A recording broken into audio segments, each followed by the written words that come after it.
Welcome to the Love and Guts podcast, Chloe. I think this is your second time on the cast. I think we had you back on in 2023. Yeah, it was 3 years ago now. It doesn't feel that long ago, but No, yeah, it thank doesn't. you for having me back. You're so welcome. And I'm so grateful that you're on because we're going to talk about an area that you have a special interest in. And I know that you're the person to speak about this. But before we get into the questions, I want to read through your bio. If I'm looking up there, guys, as always, that's where my notes are. I'm just not looking out in the ether. Chloe Turner is a degree qualified naturopath and clinical microbiome consultant at Microba, one of Australia's most advanced gut microbiome testing companies, with a special interest in inflammatory bowel disease, gastrointestinal infections, autoimmunity, and the gut microbiome. Chloe also works with complex fertility cases and thyroid disorders. With both professional expertise and personal experience living with Crohn's disease, 23 years now or more. I was diagnosed in 2001, so 25 years. 25 years. Chloe brings a thoughtful and practical perspective to complex digestive health issues. Chloe is especially passionate about integrative medicine and the role of collaborative multidisciplinary care in achieving the best outcomes for patients. Outside of clinical practice, Chloe provides education for practitioners that empowers them to confidently prescribe and communicate safe and effective naturopathic principles. Today, we're going to dig into what that testing data Microba testing data, the shotgun metagenomics, actually reveals and why it might change everything for people living with IBD, inflammatory bowel disease. So, where do we start? So, you've worked with IBD patients for many years now who've had colonoscopies, blood tests, calprotectin tests, and the full conventional workup. What does a gut microbiome test show that all of that cannot tell you? Getting right into it, Chloe. Yeah, good place to start. So a gut microbiome test, when we're looking at shotgun metagenomic sequencing, so we're looking at the whole microbiome, we're not missing a trick. We're looking at all the species that are in that microbiome. We're looking at different layers of information than what you would get from conventional workups. So a colonoscopy is the only way to diagnose Crohn's and colitis. It is actually the only way to truly tell if somebody's in a flare. We use things like calprotectin and CRP to give us indications about whether somebody's likely to be in a flare, but colonoscopies are the gold standard. So outside of that kind of conventional workup where we can tell somebody's likely moving towards a flare, they likely have an inflammatory presentation right now, the whole microbiome is telling us about the microbial ecosystem that's underlying that inflammatory picture or an anti-inflammatory picture. Usually for people with IBD, when we're testing their microbiome, they do have an inflammatory picture that we're looking for. We're likely to see reduced diversity, so a dysbiotic microbiome. We're likely to see reduced beneficial organisms, so things like Faecalibacterium prausnitzii are in lower amounts. There are higher hexa-LPS producers within the gut. We're looking at, that's one of the metabolites that can be produced by the bacteria that we're looking for in the gut. And it's in those metabolites that are produced that we're able to pinpoint early, is this person moving towards a pro-inflammatory state or is this person moving towards an anti-inflammatory state? What kind of foods can we give this patient to help them to get back into remission? We have a framework within IBD of things that we know are likely to help people get back into remission. So dietary interventions that can look like a low residue diet, a little bit outdated now. We've got Crohn's disease exclusion diet. But if we know what bacteria are there, we can actually tailor the diet far more closely to the patient to help them to really reduce that inflammation in the short term and in the long term as well. So it's a different picture we're looking at. We're looking at something more, we're not replacing conventional. We're looking at what can we do right now? What can we do right now to help this person in this moment outside of their pharmaceutical interventions, for instance? Yeah. And outside of that diagnostic picture, you know? Yeah. So speaking of pathogens, like in your clinical work, you've used microbiome testing to identify pathogens like EPEC, enteropathogenic E. coli, quietly driving a flare while everything else looked relatively stable. What does finding something like that mean for a patient who has been doing everything right but still can't get well? And can you list some sort of other commonly detected species and pathogens during flares? Yeah, it's a really interesting I one find because this fascinating. Mm, we need to separate pathogen from dysbiosis. yeah, EPEC is a pathogen. It's a pathogenic strain of E. coli. We know that this is likely to cause issues for a patient. It's usually likely to cause diarrhea for a patient. For most people, it's transient. They'll get EPEC, they'll pick it up from a food source. It's not one of the more severe forms of E. coli. You do have things like E. coli 0157, which can produce Shiga toxin, which is usually quite severe for those patients. EPEC is a pathogen that comes up in a PCR panel that we're looking for in a PCR panel. When we're talking about E. coli as a species, we're talking about what species we're finding in the whole microbiome doing the metagenomic sequencing. And a lot of strains within the E. coli species are not true pathogens. And most people don't have pathogens. This is yeah, something that you're probably so familiar with, I'm familiar with. We just get it all the time. Like people want to do a parasite cleanse, right? yeah. It's I saw a colon hydrotherapist and they told me that I had helminths, and we don't have that many helminths in Australia. We're pretty hygienic here. It's pretty unlikely. We're looking for dysbiosis, and sometimes we're looking for a stealth pathogen, and it's more likely that we'll find a stealth pathogen like EPEC or E. coli 0157 in somebody with Crohn's disease and colitis during a flare. So it's in Mm, that patient population that I'm actually looking for a true pathogen. And I'm also looking at the E. coli species as a whole because you can still have yeah, an overgrowth of E. coli without having a pathogenic strain. And that yes. overgrowth of E. coli can produce hexa-LPS, which is then mimicking for some people a Crohn's flare. It's creating an inflamed state. It's creating symptoms of cramping, loose stools. So that's a dysbiotic picture of high E. coli versus an EPEC picture. I Mm. don't think I answered your question No. specifically. I was trying to separate the two first. No, I think you did. I think you did. Also, no, you did. No, you did. We spoke about Cool. E. coli, C. diff as well, being identifiable in up to 26% of patients with active disease. So Yeah, so yeah, it's interesting that we're seeing these sort of patterns in these people's presentations. So are there any other sort of patterns like that you're seeing in that kind of flag? You've mentioned some previously. And at what point, I don't know if you've gotten that specific, because when are you seeing someone? It could be at different points of their journey with this condition.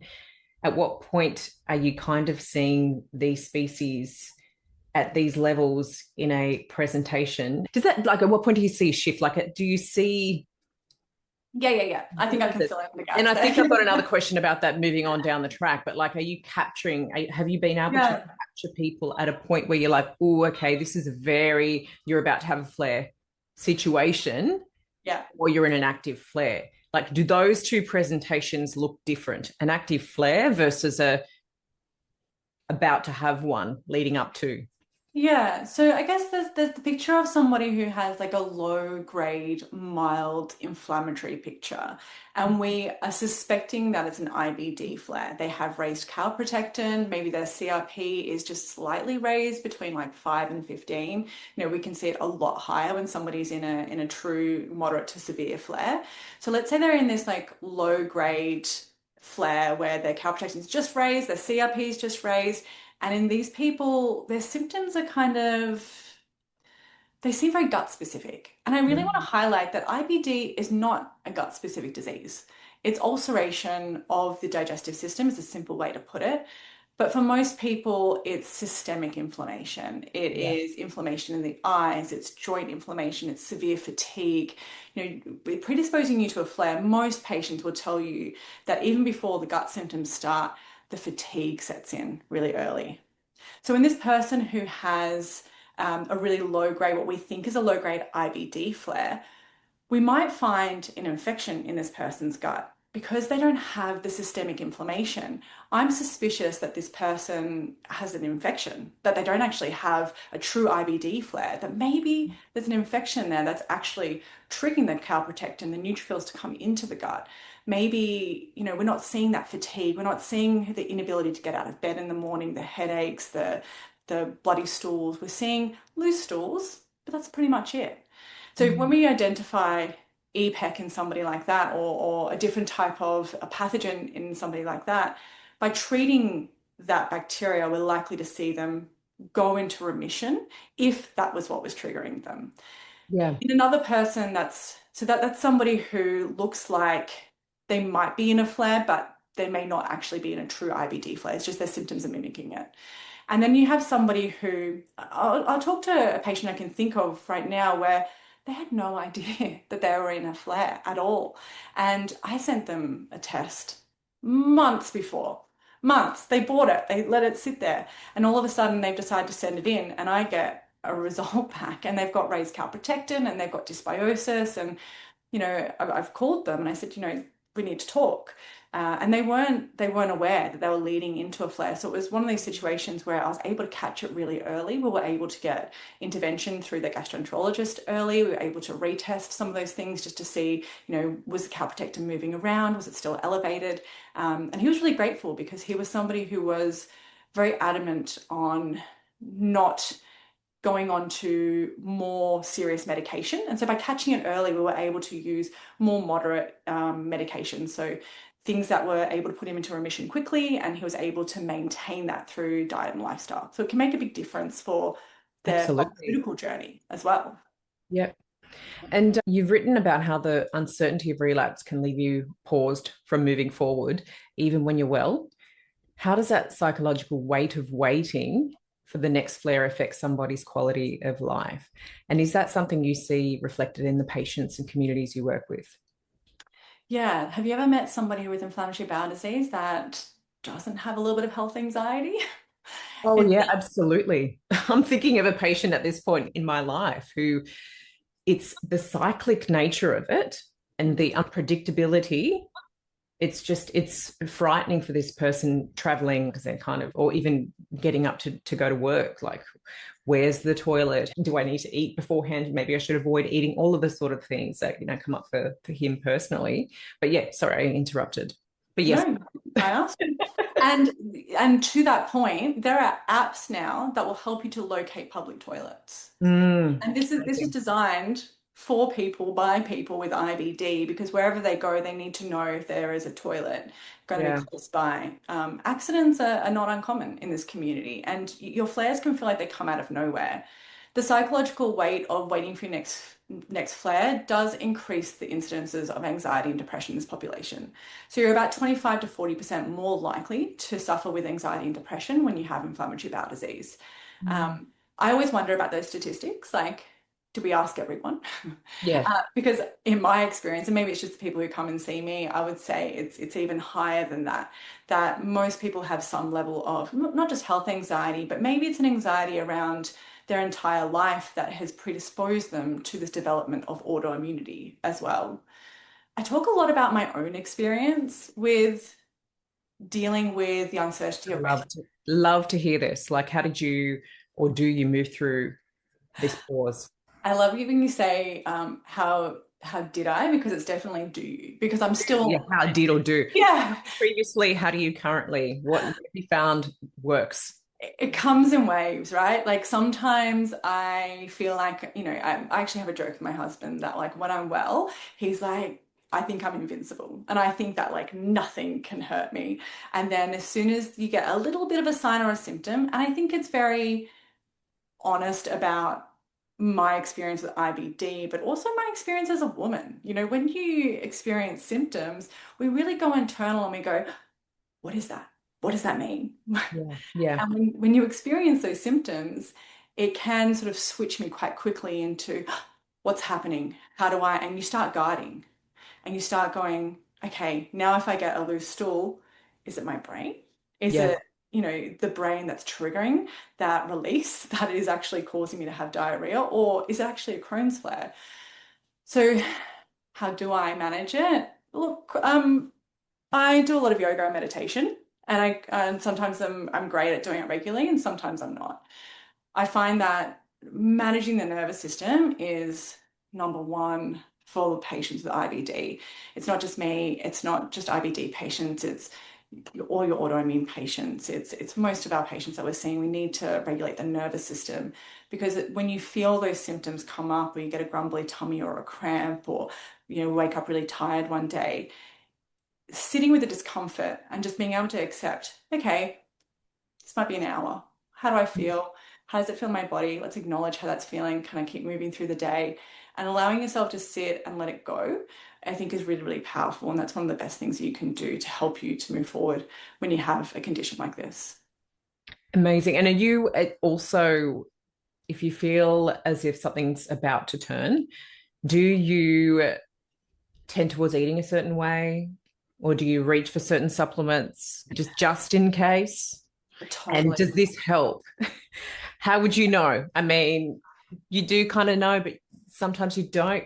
You don't know how bad it's going to be, or if it would have, Yeah, progressed in a I way I that. have SB on me all the time. Yeah, SB is like my little crux. I always have Saccharomyces boulardii, who, for people who don't know what SB is, it is, a staple in my world. And as soon as, if I'm not taking it already, I'm definitely up, or if I am taking it, I'm upping the dose, or if I'm not taking it, I'll start taking it again as soon yeah, as I feel symptoms come up. It's usually a check to slow down with yeah. Okay. SB. Eating, I take a lot of pressure off the gut. So trying to take away food that my body's going to have to work really hard to digest. So I'm not eating any red meat. I'm not eating heavy amounts of rice or bread or processed foods. I'm eating as clean and gently as possible. Some nice soups. There is the Crohn's disease exclusion diet, and I use a bit of a framework for that. And I do recommend that quite a lot for patients in the maintenance phase. The Yeah, Crohn's disease exclusion diet does also look like um, an elemental style diet as well. Like that's yeah, the phase one. It has an elemental style with the CDED, which is like your phase one where you're taking a lot of pressure off the gut. But I always talk to people about the CDED, Crohn's disease exclusion diet, as a maintenance phase, which is really, it's just smart.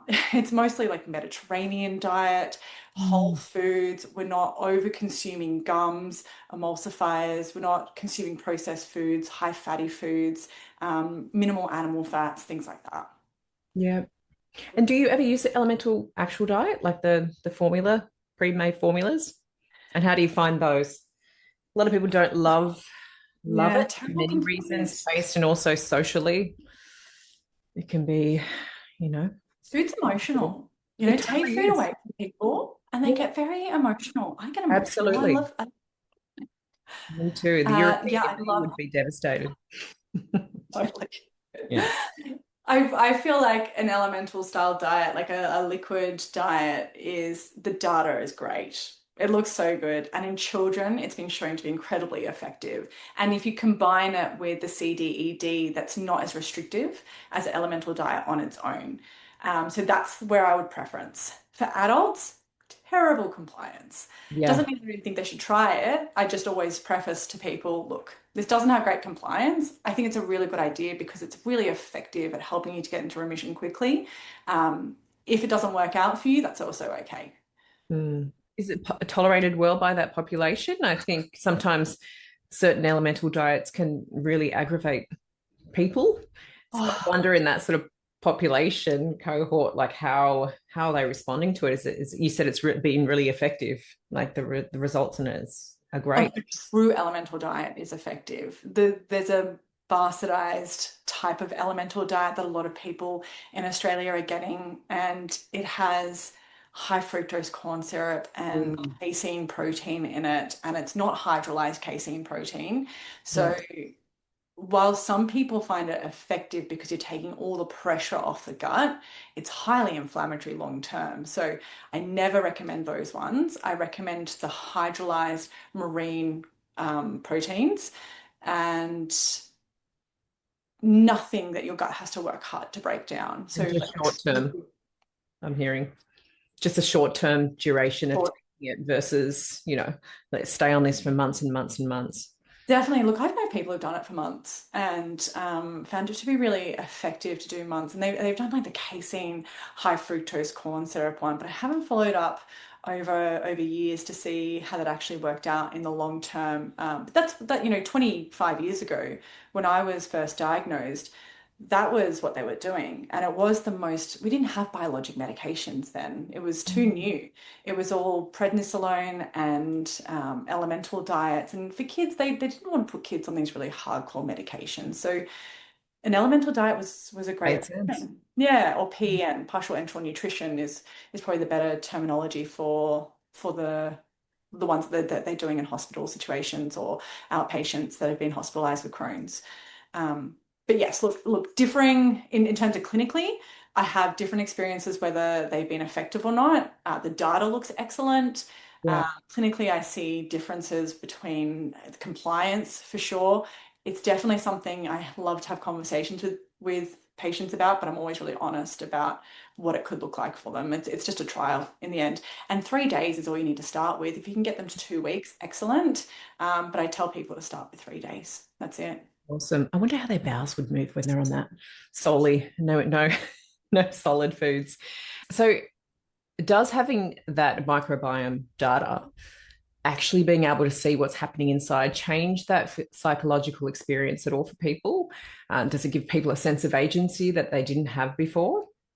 Yeah, I think so. I think anytime you get a positive result, so if you get to do 2 tests on people and you get one test and you're able to work on it and then you do a retest and you see all these improvements in the microbiome, just like when they see the CRP come down or the calprotectin come down, it's just this like this huge Yeah, sigh hugely of relief. motivating. Yeah, It's really motivating to be able to see what's going on and to actually see that you're moving in the right direction, for sure. 100%. Um, Before we get into this next question, you did bring up the biologics, and I think this is a really interesting conversation to have. Like, there's emerging evidence that the state of someone's microbiome may actually influence whether a biologic medication works or fails.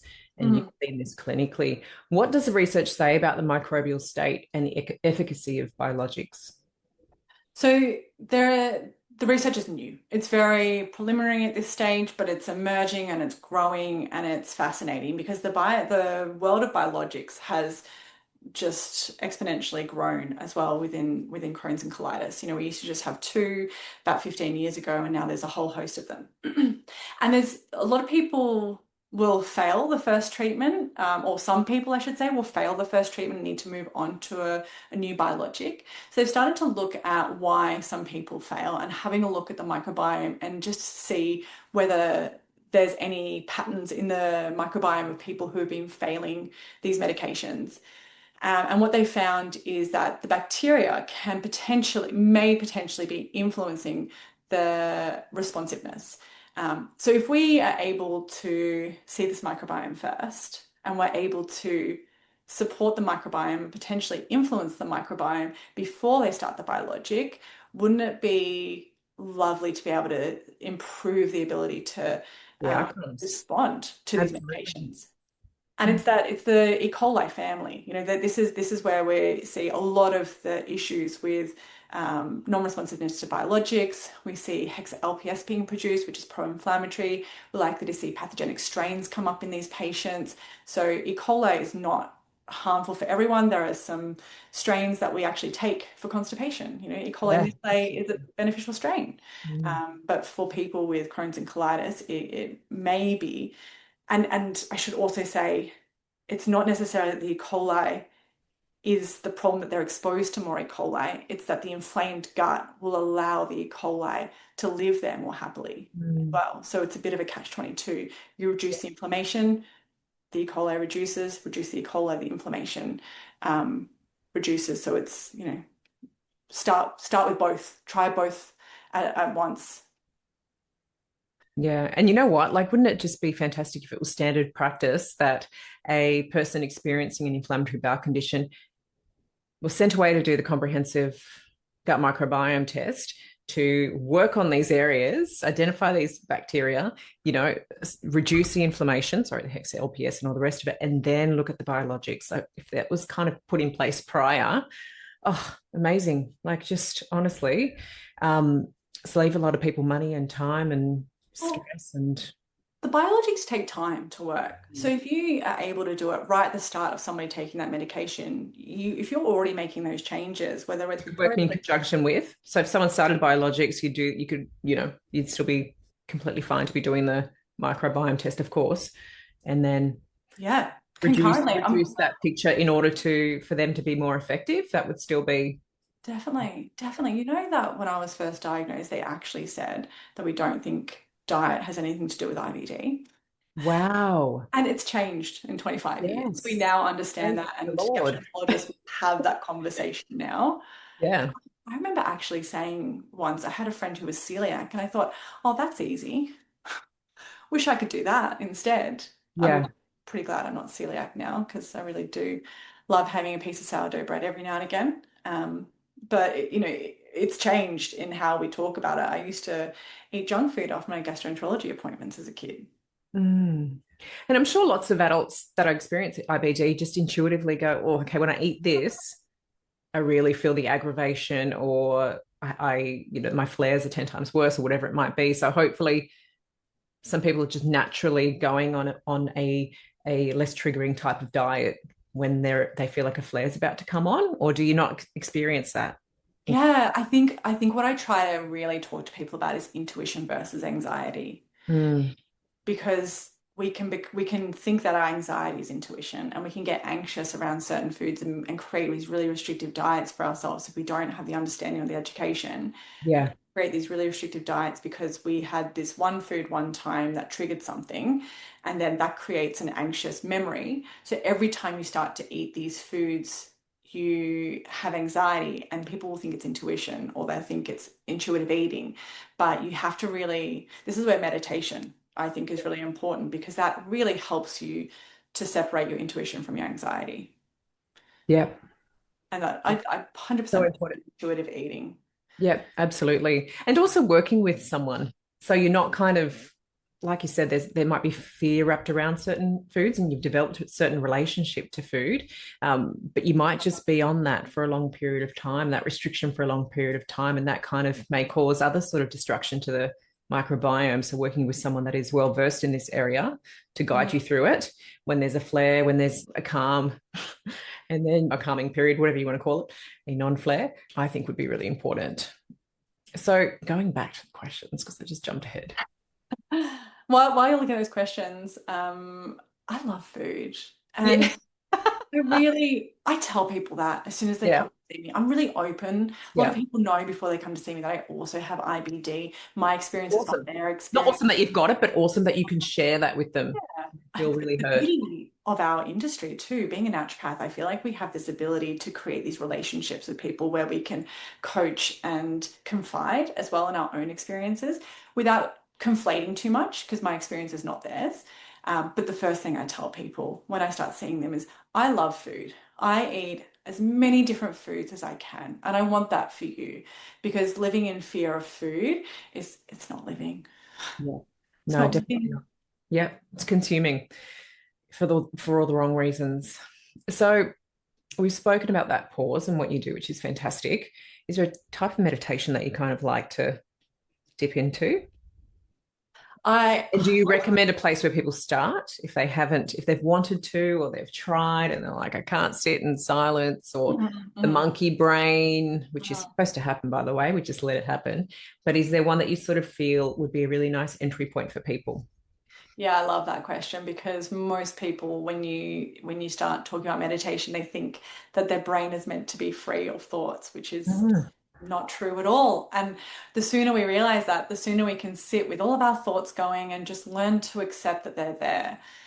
But movement meditation, I think, is the best step for most people to start with, or guided amazing. meditations. So whether it's yoga or going outside and using something like naming 5 colors that you can see, or, talking about the different things that you can see as you're walking along to really bring you back into the present. Because it's so easy to go for a walk and to see nothing and to have just been up in the head the whole time.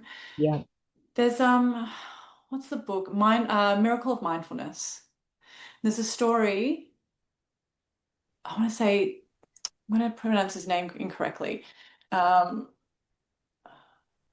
It is, hold on. Thich Nhat Hanh is Yes. is the Vietnamese monk. He wrote Miracle of Mindfulness, I'm pretty sure. I hope that's correct. Double check for me, guys. And there's a story in that book about mindfulness around doing the dishes. It's really early in the book. And it just talks about, not doing the dishes while you're doing something else, but just doing the dishes for the point of doing the dishes and sitting and allowing the shoulders to relax and being present with whatever it is that you're doing in that moment. And I think that mindfulness is a much easier word for people to understand and accept than meditation when it's foreign to them. And I feel like people see meditation as a commitment, like a bigger commitment than mindfulness, Mhm. like when it doesn't have to be. And like you mentioned, like moving mindfulness, yoga or whatever, like it's not just sit down for an hour and just go within, go within. But I do agree with you. I think even as a mum, trying to capture time for myself can be very frustrating. So even just putting the clothes out on the line and being with that can give me a bit of Mhm. joy, which sounds really sad, but especially if the sun's shining down on me and I'm like, oh, okay, I got nowhere to be, nothing to do, just put these clothes on the line. I'm here right now. So true. I also use East Forest music, an artist that I listen to called East Forest. Highly recommend it. So he's got a meditation for chaotic times, a guided meditation that I listen to all the time. When I'm teaching yoga, I use a lot of East Forest music as well. I use some Ram Dass quotes within his guided meditations. They're really beautiful. So that's like my number one artist every year is just because even with all the practice I've had with meditation, I still find it really hard if I haven't been doing it for a while. I'd Yeah. much rather listen to some East Forest and lie on the bed, close my eyes. If I fall asleep, I fall asleep.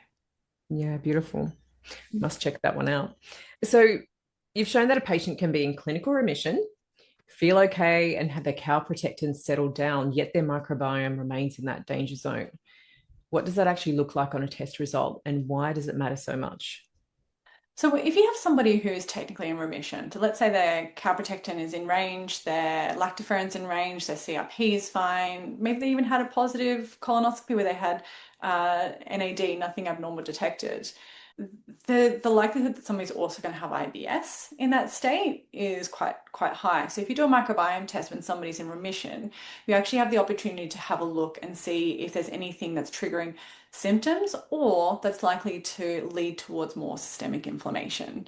And that's where you get to have it's a lot easier to change your diet when you're feeling good as Yeah. well. Motivation's not always there as much, but the tolerance to different foods is there. So increasing your fiber in a state where you're in remission, much easier than starting to eat beans and chickpeas and lentils when you're inflamed. Absolutely. In a perfect world, what sort of time frame would you like to retest someone's microbiome if they've got IBD? Good question, because I don't think I have a standard, to be honest. It really Case by depends on the case. patient. It depends on Yeah. what motivates the patient. It depends on what we found. Like an annual microbiome test would be a beautiful, ideal world because you get to catch things early. So if people are doing a microbiome test every year and they're actually looking at GI markers at the same time, you might catch something really early and prevent a full-blown flare. So look, annually would be wonderful, but I don't have a standard for everyone. So if someone's listening today that's sitting with a diagnosis or years of unexplained gut symptoms and they're wondering whether a microbiome test is actually worth it, what would you tell them? What does having that data change for them? Well, look, I think we're in a state where we are now understanding that the microbiome can influence all parts of life, not just inflammatory bowel disease, not just not just gut symptoms. We know that the microbiome can influence energy, the way that we metabolize different vitamins. There's so much information that we can garner from it. So I'm seeing a trend towards people wanting to do microbiome testing in the absence of disease, sort of as a Amazing. preventative measure, which is quite cool, actually. Understanding how you may be predisposed to more cardiovascular diseases potentially if you have dysbiosis. Well, there's emerging research in that area now. So somebody's looking at wanting, or let's say somebody has IBD and they're thinking about doing a microbiome test. I just wouldn't wait. Like it's just been an absolute game changer for me. It's helped me to direct treatment. It's saved a lot of money on unnecessary supplements. Mm. Probiotics should not be multi-strain probiotics should not be taken every day long term because they reduce diversity. So if that's your answer for a healthy microbiome, we need to shift people towards prebiotics, towards fiber, rather than towards taking probiotics long term. And hopefully we can see from a microbiome test, does this person actually need to increase their fiber in the diet? Does this person need to move towards more foods that are going to produce butyrate, for instance, that are going to improve anti-inflammatory compounds in the gut? So that would be my motivation, would be do it to help yourself, to help you to figure out how to get into remission and stay in remission. Do it for interest, to see what it looks like out of interest sake. It's a really good baseline for a lot of people. It's not for everyone if you don't want to make changes though as well. Yeah. And it's really, I mean, we can get really targeted with what we are recommending. And so going back to some strategies though, you've mentioned that EPEC can be something commonly seen in this population. What Mhm. are some, and again, this is just can be case by case, what are some things that you're using to reduce that picture?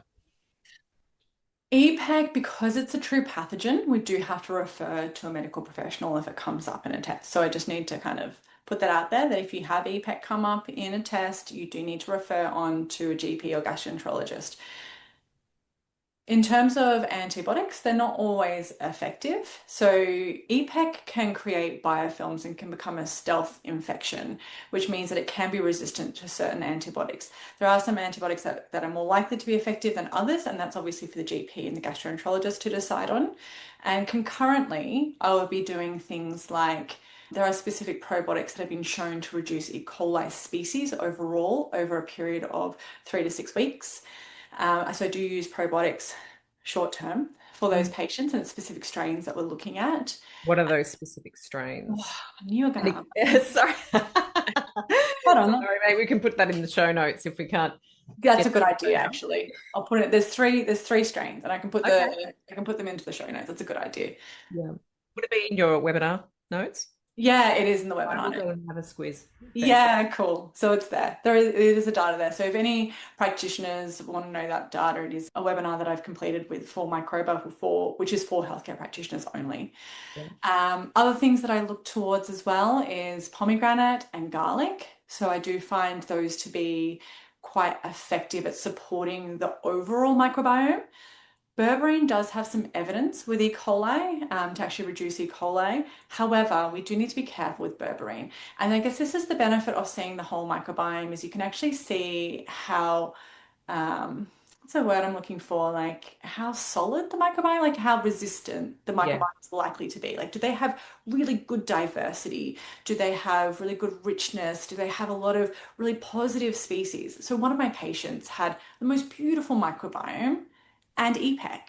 So Yeah. for her, we could go a little bit harder with Be treatment. more resilient her. She like I liken it to when we would do iridology and you'd have that strong constitution and the weak constitution. Yeah, the strong constitution they could probably withstand a little bit more grunt, Yeah. versus the weaker It- constitution. Exactly. The Mm. resilience of the microbiome. So we knew that she had the Mm. resilience. If you have somebody who's got like no bifidobacterium and they've got an EPEC infection, then giving them antibiotics and or berberine could be more harmful to their gut than beneficial. So you really have to weigh up the pros and cons here and just get support. If you're a patient that's finding this, find somebody who understands how to manage this really well. And if you're a practitioner, ask for support in whether it's through gastroenterologist or GP or from other practitioners who are experts in this area to figure out when it's going to be more indicated to use those stronger antimicrobials versus how do we try and reduce this without damaging the microbiome for those patients. Yeah. And And I diet as yeah. well. Sorry, that's really basic. Reduce Yeah. animal fats for these people. It's the same as what you do for a CDED diet, ironically. So reducing animal fats and increasing plant foods in the diet tends to move the EPEC, move E. coli, and tends to put us towards a more anti-inflammatory microbiome. And it's so great. Like again, it's just highlighting how valuable this testing can be, because I'm thinking of some clients that may be resistant to seeing a specialist, to a GP or a gastro. They don't want the invasive test. They don't want they may have had a poor experience. And so having this knowledge, you're like, okay, you really do need to go and see your specialist. I can work alongside your specialist to support the terrain, all the rest of it, but this is where we need to refer you on in that department. So I think that can be really valuable data for the resistant person that's like, nope, I'm not doing it, I'm just going to work with you or whatever. You're like, oh, actually this is going to be a collaborative affair, 100%. And how lucky are they to have you? So you're giving them some Saccharomyces boulardii alongside and protect that microbiome. So while antibiotics can predispose another person to C. diff, we have lots of things in our toolkit to prevent that person developing C. diff from antibiotics or from developing more dysbiosis. Plus, those dietary interventions are going to move you towards that more anti-inflammatory microbiome. So the interplay of conventional and naturopathic medicine always wins, in my opinion. Absolutely. And from your experience, so from your experience, what do you want to say to those that are experiencing IBD, in the instance of what you've learned along the way? Yeah, obviously the collaborative approach is important. What can we say about the cyclic nature of it?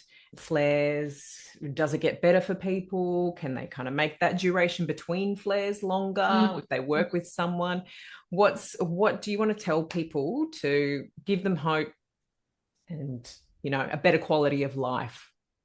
The hope bubble. Look, I know from my own experience that the disease is always changing, and sometimes we develop new symptoms and you think, oh, didn't have that one before. But then the quality of life has just improved exponentially over the years for myself, just understanding my own health better and being able to be proactive about looking after myself, and it reduces the anxiety that I have people in my corner. I have other practitioners that I see as well. I don't see another naturopath for my Crohn's, but I do have a chiropractor who just holds space for me so beautifully. And I just don't know what people do without having their practitioner, whether it's a naturopath or a psychologist or a chiropractor. Like, you need someone to lean on. Yeah, it's like my husband he doesn't like chiropractics. And I'm like, what do you do? I don't understand how he doesn't have this like person that's holding this beautiful space for him like I do. Maybe that's just me holding that space for him. But I do think that that's where you will thrive, is having people who see you, who hear you, who hold space for you. Managing stress is at the forefront. Quitting this urgency lifestyle is I wish that we could all check out of this urgency culture that we live in, because I think it really does predispose us.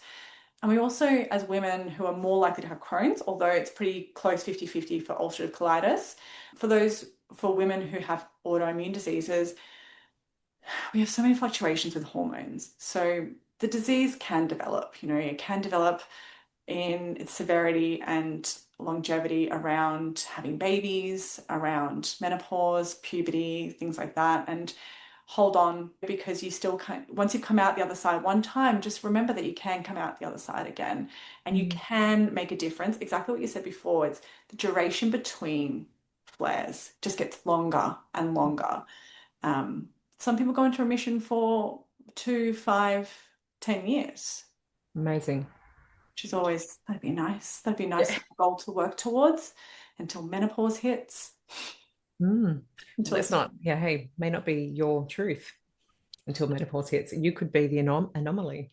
Well, hopefully we can get on top of things really early. Hopefully I can catch it early and have all the tools in my toolkit and lean on the people that support me the best as well to prevent that from happening as my hormones change as I get older, and I'm more predisposed to it as well.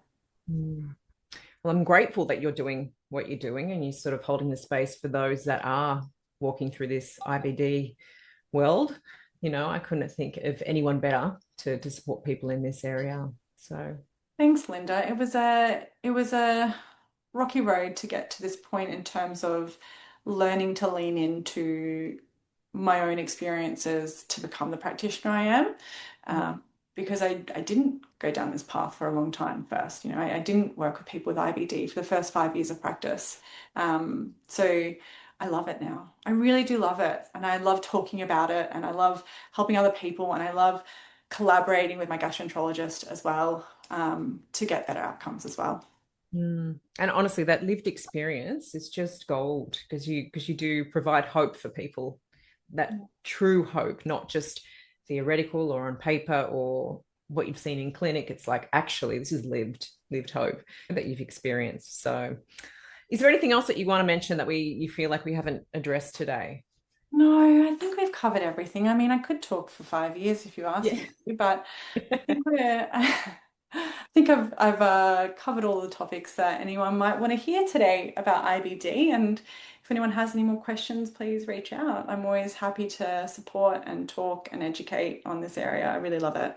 I do. Amazing. And what's next for you? Where can people find you? Of course, this will be in the show notes, but what's next on the cards for you, Chloe?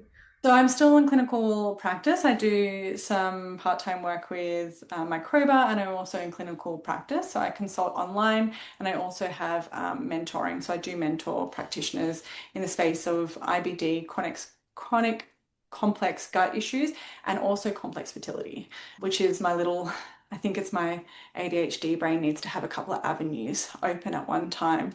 Yeah. And Yeah. also, there's actually quite a lot of interplay with the immune system looking at complex fertility and inflammatory bowel disease. So, if anyone wants to reach out, chloeturner.com.au, and yeah, that's it.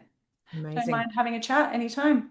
Great. And I'll pop all of that in the show notes, everyone. And if you have enjoyed this conversation, I would love it if you could share it with those in your life that you know need to hear it. And while you're at it, please subscribe to Love and Gut so that others can find the valuable content from our beautiful Chloe Turner today. Oh, I should add as well, if anyone has more information about Microba, I think we'll chuck something in the Yeah, notes as well. please So if do. anyone wants to register, this is for healthcare practitioners. If anyone wants to register for Microba, head over to the website and yeah, get in touch that way as well. Highly, highly recommend.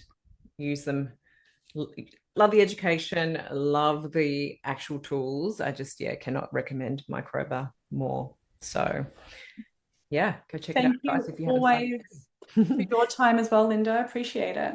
Oh, you're very welcome. It's always lovely having you on. Get out of the heat now. Yeah. Thanks, my love. Speak. Bye. Bye.